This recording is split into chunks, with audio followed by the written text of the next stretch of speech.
Hello there, guys, and welcome to the daily updates. Lieutenant General Shadrach Sibiya is currently giving his testimony at the ad hoc committee. And in this next video, Shadrach Sibiya details the moment he had a fight with General Mkhwanazi and also how he met Brian Mogotsi and Kat Matala. Please have a listen. And what was your relationship with Mkhwanazi, Lieutenant General Mkhwanazi?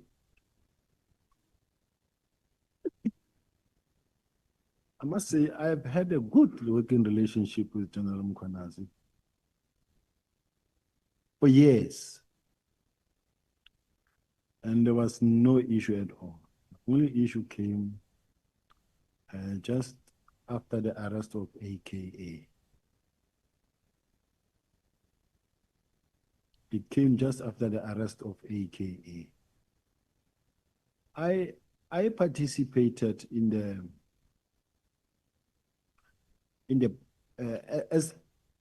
as the team were planning, and even in my case,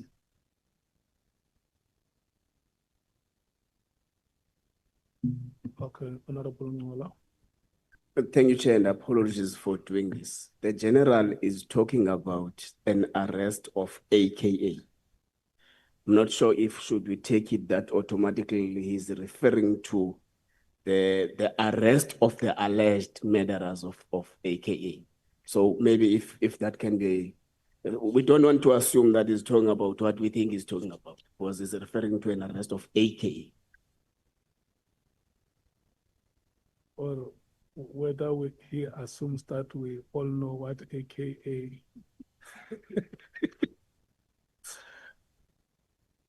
my apology, Chair and member. We're not joking about it. It's a very sensitive matter. We just saying that for the purpose of our records. If we can say everything for what it is.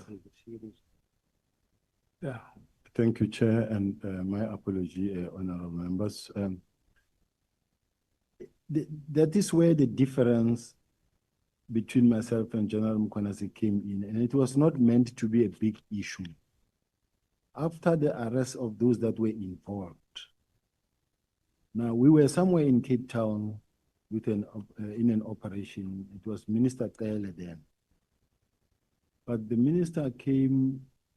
Approached me and said, "Tell me, are you sure the people that were arrested are the right people?" And I said, "I'm quite sure, Minister," because I was involved in the process. I said, "I'm quite sure." He said, "Can I have the team to brief me?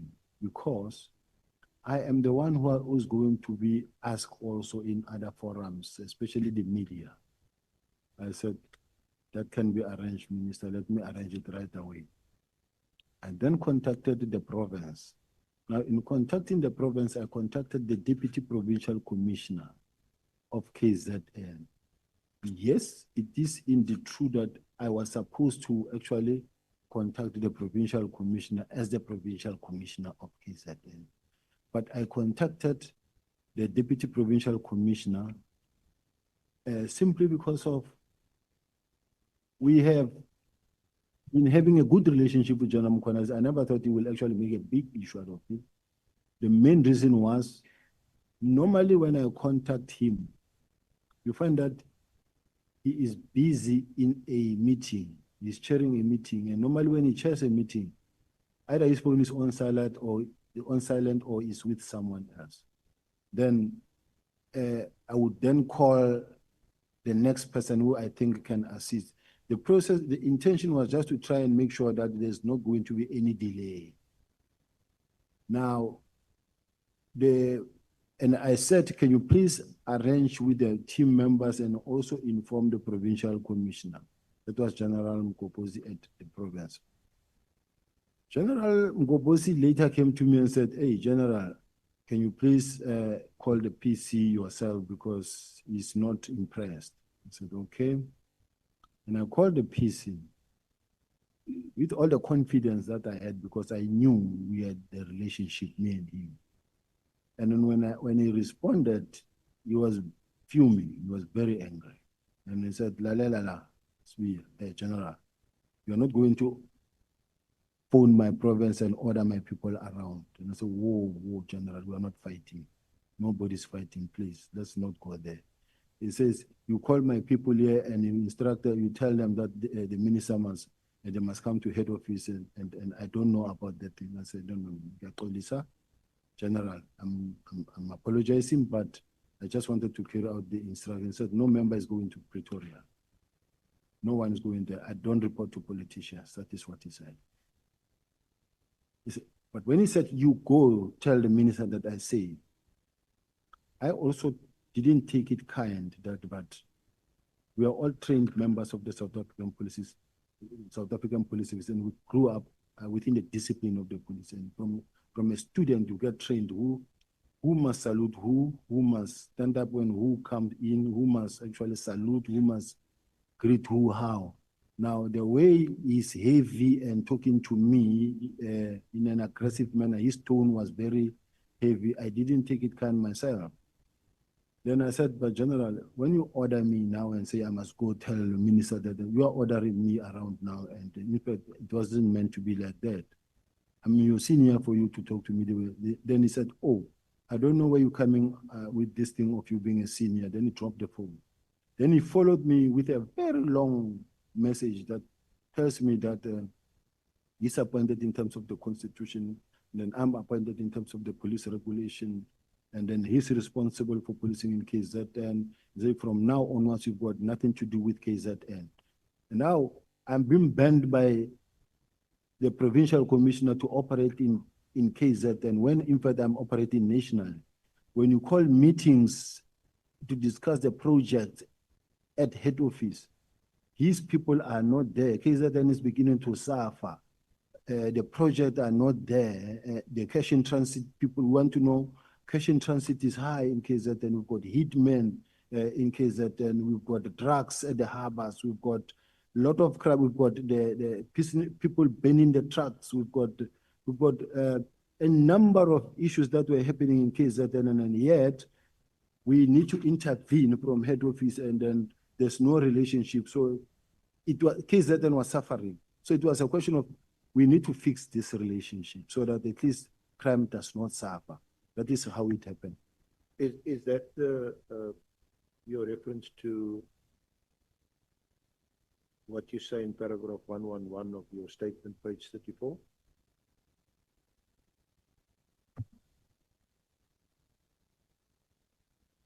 Yes. And what was that date? I don't have the date, Chair. The date in which that happened. Or maybe just give us a month. It was in this year. I can simply say it is the AKA arrest. It was on the day the people were arrested. Because what happened, it was an anniversary. It was almost a year after the murder of AKA. And the spokesperson comes and says, the media wants to know what is going on. It's almost a year and there's nothing that is happening on the arrest of the ANC. So what must I tell the media? At the same time, that's when I started getting involved too much with the team and say, guys, now it's all in our name and now we are being disgraced here. Now what is going on? How can we assist? How can we support that we trace these people? Then we arranged a meeting with the team. And then myself and the National Commissioner, we flew to Durban. We met the team with the the acting provincial commissioner, if I remember. But there was a team there and the prosecutor that was involved. We met at the airport.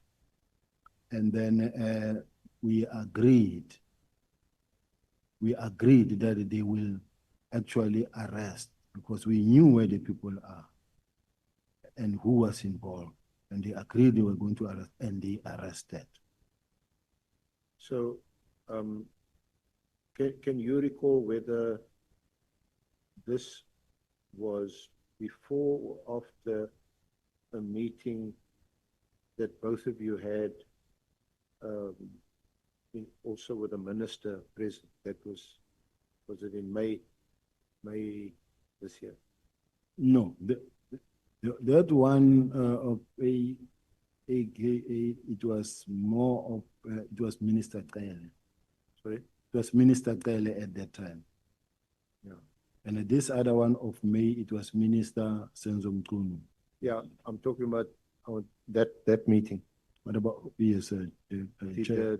Were the two of you in a meeting? Yes. And what was the purpose of that meeting? What was discussed at it?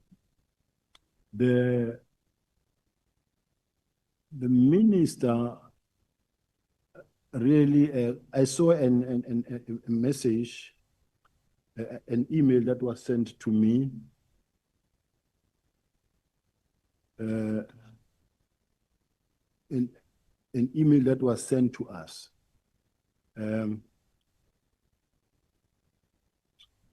It was the email that was sent to us to say that there is going to be a meeting with the following individuals: the one with the minister and the national commissioner and myself, and the other one with the national commissioner, myself, and then Minister General Mkhwanazi, and the minister.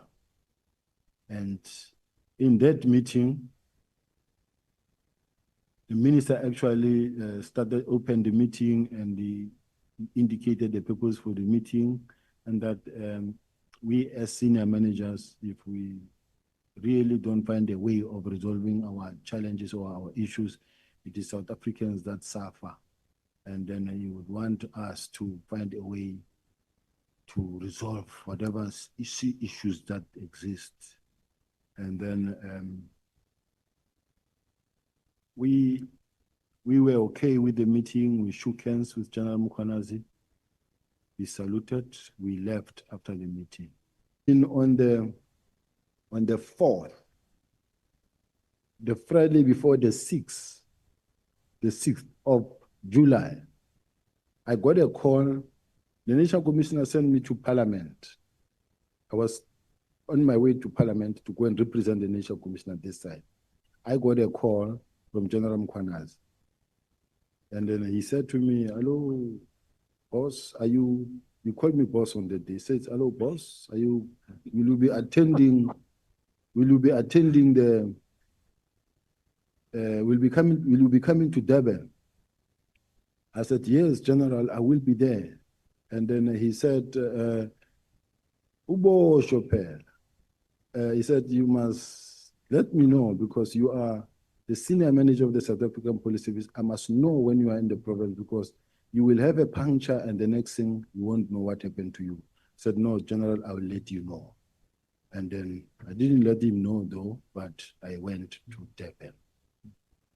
So I'm just indicating, or rather demonstrating, that even on the 4th of July, the eve of the press conference, I spoke to him, and I didn't even know, and I didn't see it coming actually. Thank you, Chair. Before we get to the letter of the 31st of December, do you know Brown Mogotsi? I know Brown Mogotsi. How do you know him? Brown Mogotsi, I know him as an activist in Northwest, but I didn't know him. I also Googled him, and I saw him at some point. He was commenting and making it was an interview, but relating to the former premier and Gauteng, former premier of Northwest. And he also contacted me. Remember that he would also collect some information there around there, what is going on, whether be it the tender-related corruptions there or concerns that he had. And then also he ended up also aiding the fact that, look, I just also want to warn you that you must know that the intelligence people are working on you. They're busy in your case after you. I knew about it, and then he was just telling me something that I was aware of. And I even spoke to the National Commissioner about it at some point. I said, "NASCOM, I just got this strange call from this person. He says he's Brown." I didn't know Brown Mogotsi, but he said he's Brown. And then we were leaving his office, and the National Commissioner said, "Well, let's keep on listening to him. Let's hear what he says. And we didn't entertain it further. What is your relationship, if any, with Brown Mogotsi? No, Don't have a Senior Counsel, just before you proceed. General, are you saying that he called you? You and- called me, Chair. And informed you that the intelligence people are listening to you or are investigating you Yes, Chair, and that was the case. without you having had a discussion with him before about a matter like that? Yes, Chair. Okay. I had not even met him, not even once. Even my records can show.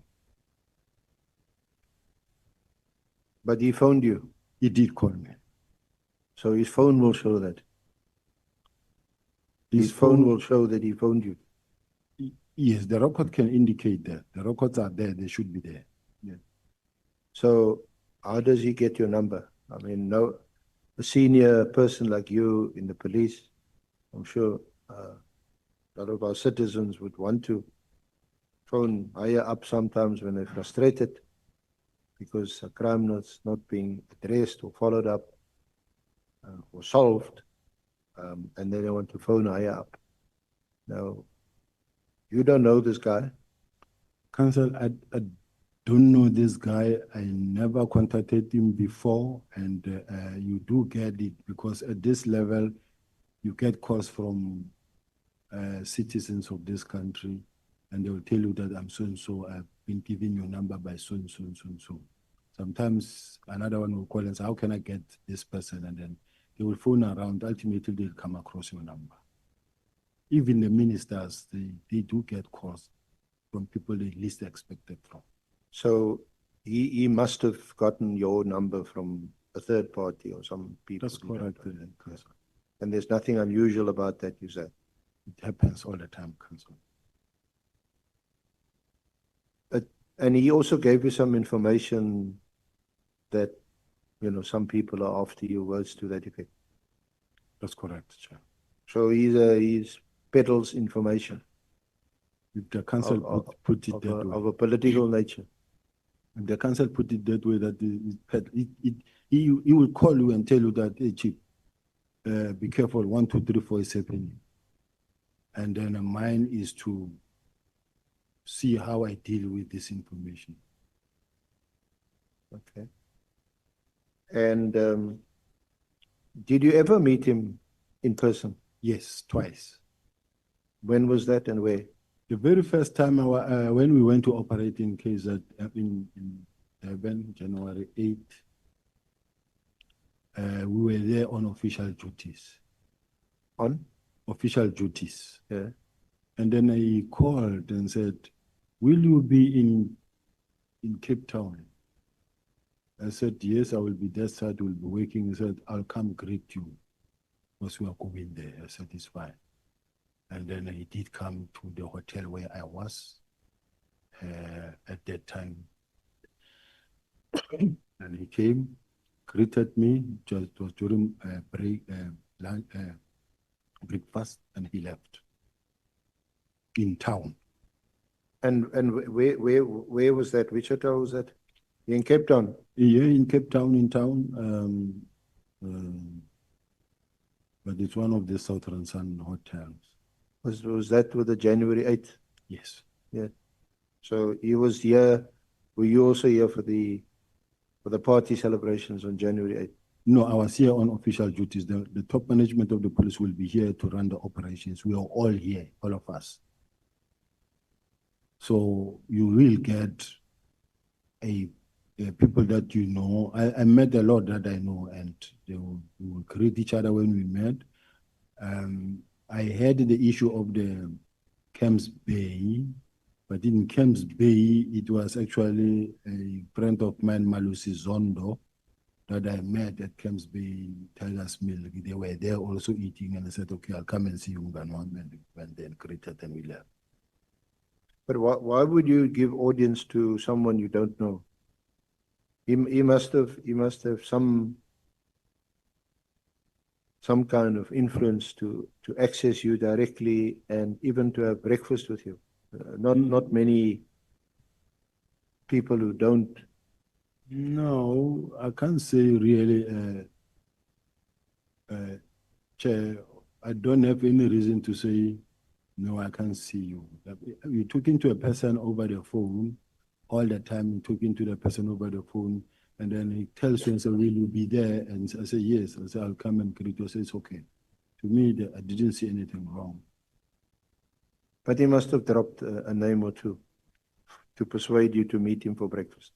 No, he didn't drop names other than telling me that, Chief, be careful here and there. And then he will give me information. And the information that he gave me, you find that is the information that I know and that I see is happening around me. So did he give you that information there over breakfast?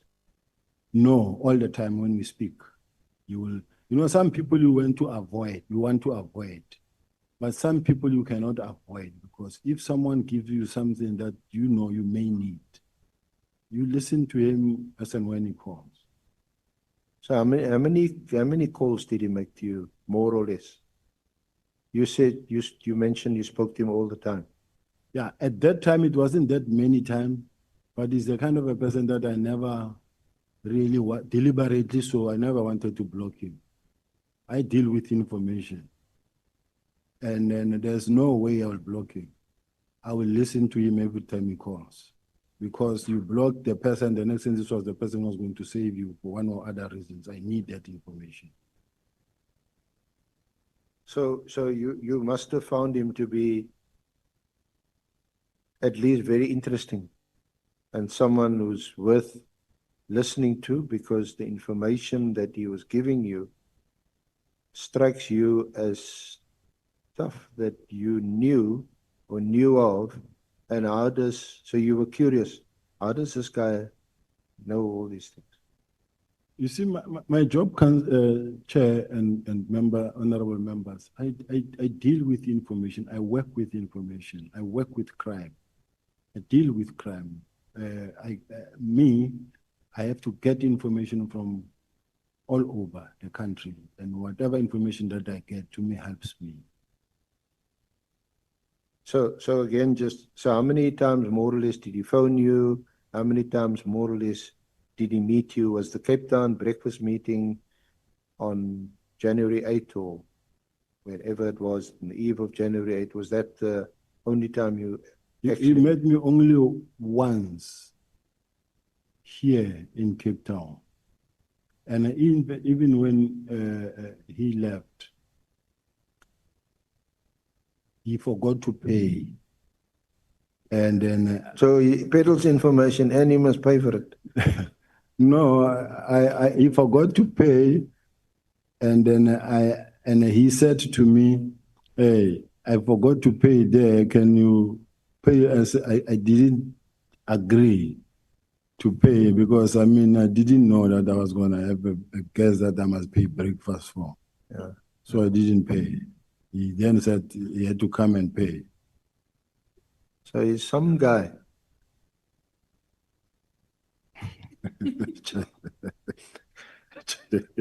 And so during this meeting at breakfast, and you still haven't said how many calls more or less he made to you. No, when he was here, Chair, it was that one call when he came here, and then from that was it. To greet, and that was it. It's not like we are friends. We are not close to each other. Does he phone you, or do you phone him, and do you have his number on your phone? I had his number on my phone. I do have his number on my phone, but many a times he's the one who calls. I don't call. Okay. And in these calls that he made to you and the meeting he had, did he mention the name of Kat Matala to you? No. He never mentioned. It does happen sometimes when he will talk about the issue of Kat who's been arrested and things that he reads on the newspaper. But I will not really entertain him on such cases, Do you know Kat Matala? I know Kat Matala. How do you know him? Have you got a relationship with him? No. Before I came back to the police, I didn't know Kat, Mr. Matlala. I didn't know Mr. Matlala, and I got to know Mr. Matlala when he called, asking, wanting to meet. And I said, no, come to the office. When was that call? The call was around about,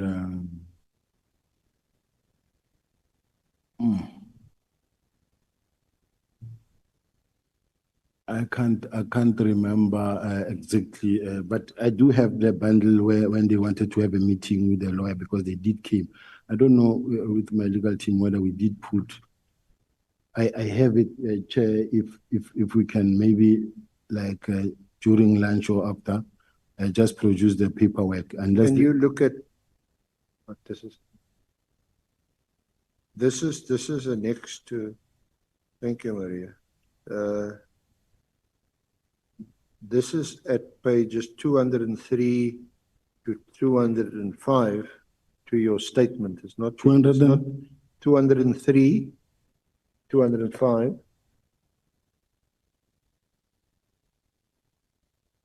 And it's you deal with it in your statement on page 26.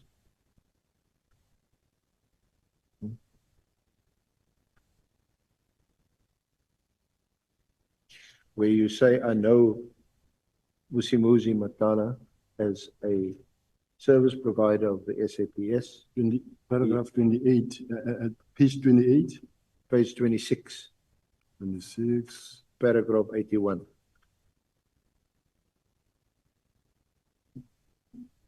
Yes.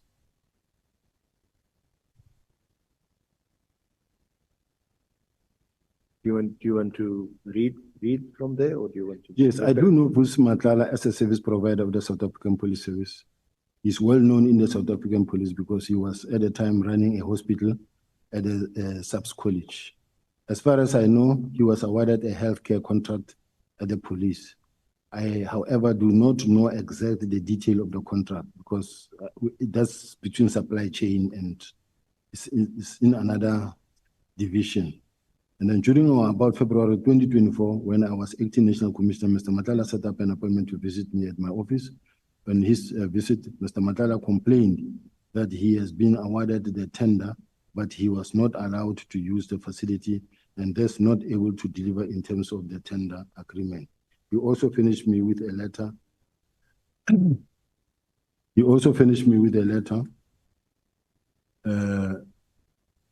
Addressed to the National Commissioner. And a copy of this letter is attached here to SB 14-1, which is page 203. Yeah, 204 and 5 is the letter. Yes. Mr. Matlala also had a letter from Public Works which confirmed that he received a lease agreement to utilize the building. I then consulted with the National Commissioner on the issue, and his response was that Public Works was not going to tell us on how to utilize our building. So the tender nevertheless continued. My responsibility in this regard was to just give Mr. Matala feedback on what had transpired when I had informed the National Commissioner, which I did. I did not know Mr. Matala before the meeting. And did you, what happened with these demands? Do you know whether there were any legal proceedings subsequent to the letter of demand? Not at all. There were no further demand that I'm aware of. What I know is that he kept on working. We met him many times at the college. When there are events at the college, you would have at the stadium where you have your gazebos, you have Metropolitan, Old Mutual, other service providers, gazebos, everyone displaying their own products. And then you will also have Medi24 where they also do high blood and sugar diabetes tests and all that, things like those. So this is a person who was just known by a lot of generals there and other colleagues. So I knew him. Okay. Acted with him from time to time like the other generals? Yes. in the service at some of these occasions at the college in his capacity as a service provider. As a service provider, as a stakeholder, yes. So how would you describe your relationship with him? Just certainly not as a maybe We are not friends, or we were not friends. But at the same time, I was getting to know him. I wasn't really, it was, if ever I've met, in my whole life, I've met Mr. Matlala, it is 5 times less. He's not someone that I was really close to. It was just the beginning of knowing each other more. So my interactions with him is really very, very, very limited.